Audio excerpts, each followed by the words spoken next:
Ukraine's deployment of sea drones marks the beginning of a new era in naval warfare. The deployment of such USVs is nothing new in naval tactics, as boats with explosives that target other vessels and above-water structures have been in use for centuries, often by irregular forces and terrorist groups. However, their deployment by a state as an asymmetric measure against a much more powerful fleet of another state is a new turn in warfare. Not to mention that the drones Ukraine has developed are highly sophisticated, capable of traversing huge distances, usually undetectable by radar, and remotely controllable, unlike the boats with explosives. Apart from that, Ukraine claims that each boat costs a mere $250,000. A single anti-ship missile, by comparison, can cost millions. The boat's cargo bay can carry 200 kilograms of high explosive to a ship's waterline, where, unlike a hole punched higher up in a hull by a missile or aerial drone, it will cause the vessel hit to ship water and possibly sink. Boat was developed by modifying a commercially available jet ski. It is surrounded by an aluminum hull with, most likely, Russian-designed fuses at the front to prime a warhead just behind.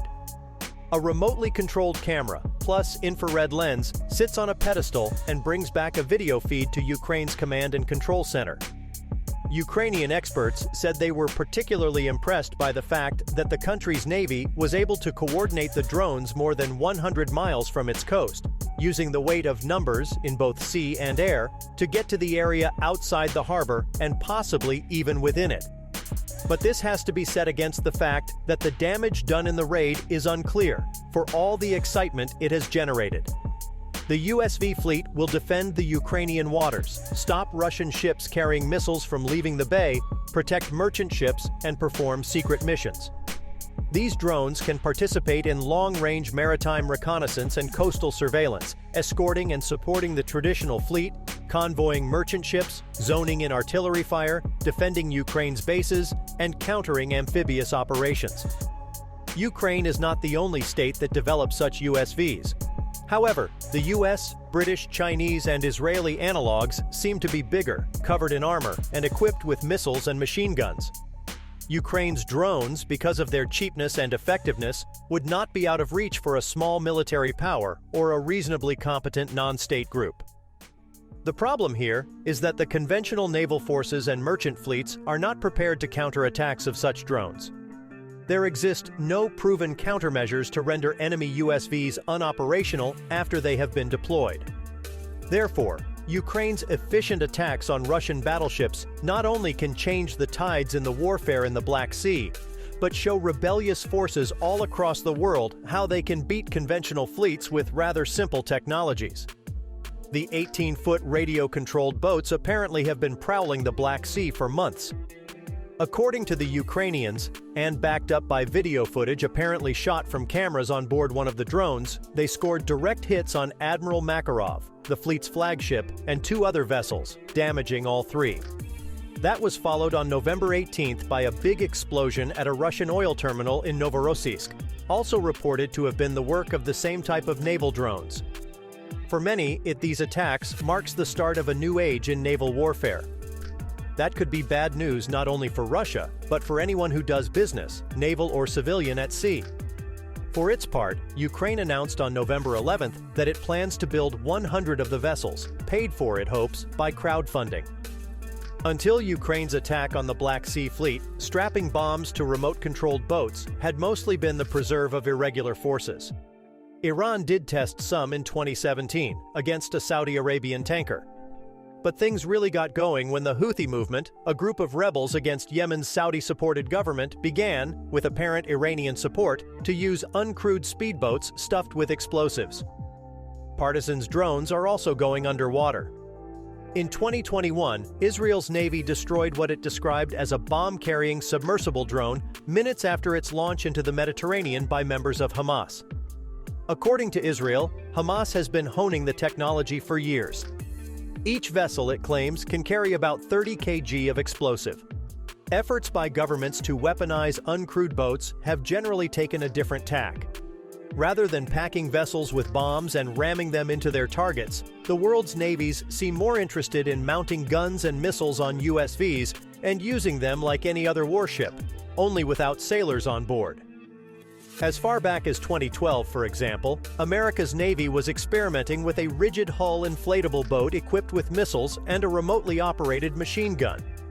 In coming years, it plans to spend billions of dollars developing a colorful array of USVs, some of which may be as long as a super yacht and capable of carrying long-range missiles and other weapons. All these projects, though, at least all that are known of, have a slightly unimaginative feel to them. They are to the world of naval warfare what machines like the Predator and Reaper drones made by General Atomics are to aerial combat, namely redesigned, uncrewed versions of the existing way of doing things. What Ukraine seems to have demonstrated is the naval equivalent of the quadcopter. And that may make naval warfare asymmetric in a way which governments are unprepared to deal with.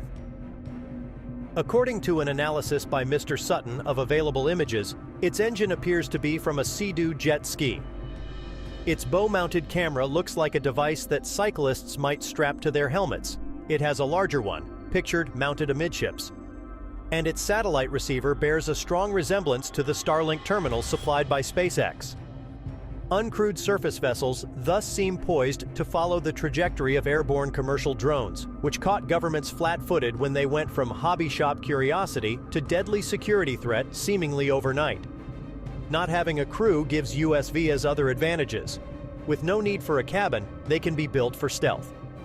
The Ukrainian boat rises only a few centimeters above the water surface, making it almost invisible to radar and cameras. But unlike a submarine drone, still able to keep in radio contact with its controllers. Radio waves cannot penetrate water. This does not mean a follow-up could not dive completely underwater, for example in order to evade detection on a final attack run, like a German U-boat. The Hamas subs, which are guided on the surface by GPS, might already operate on a similar principle. Skipping the crew also means vessels can be used more brazenly. A group planning a kamikaze-style maritime attack can avoid relying on a human who may lose their nerve at the last second. In the footage from the attack on Sevastopol, the drone charges through a hail of gunfire with gay abandon. How then do you stop a USV? The immediate response has been to rejig existing weapons. A couple of years ago, Thales, a French armaments firm, thus reconfigured its supersonic Martlet missile to hit small, fast-moving surface vessels. The result will be fitted to British frigates in 2024. America's Navy also recently put the finishing touches to what it calls a surface warfare mission package, consisting of two 30mm guns, two rigid-hull inflatable boats, and a helicopter. This, it says, is specifically geared toward picking off small, fast-moving boats, both crewed and uncrewed. Moving beyond such lash-ups, both America and Britain have toyed with lasers which they claim could do the job. But it is unclear whether that technology is ready. The American test, aboard the USS Portland in the Gulf of Aden, was against a stationary target. Those British tests, so far disclosed, have taken place on land. A popular technique for bringing down aerial drones is to jam their radio links with high-intensity electromagnetic chatter, or to wrest control of the craft itself through a technique known as spoofing. This might work for USVs too, though countermeasures in the form of encrypted links and increased autonomy are becoming increasingly effective. As is often the case when a new threat emerges from the technological shadows, armed forces will also look for answers in unusual places. First World War-style indicator nets for ensnaring submersible and semi-submersible craft could see a return to service. And Mr. Savitz points to an American program inspired by the defensive secretions of hagfish to develop a slime that could be used to gunk up the propellers of incoming USVs. But no amount of firepower nor tide of gloop is likely to be a satisfactory response on its own. By the time you're getting into the range of a point defense system. Also, these measures assume drone boats will come as single spies. More likely, they will arrive as battalions. Truthfully, it's pretty hard to stop one hostile incoming target, and every additional target you add to that makes the problem much more complicated. Thank you for staying with us until the end. Subscribe to our channel and see you next time.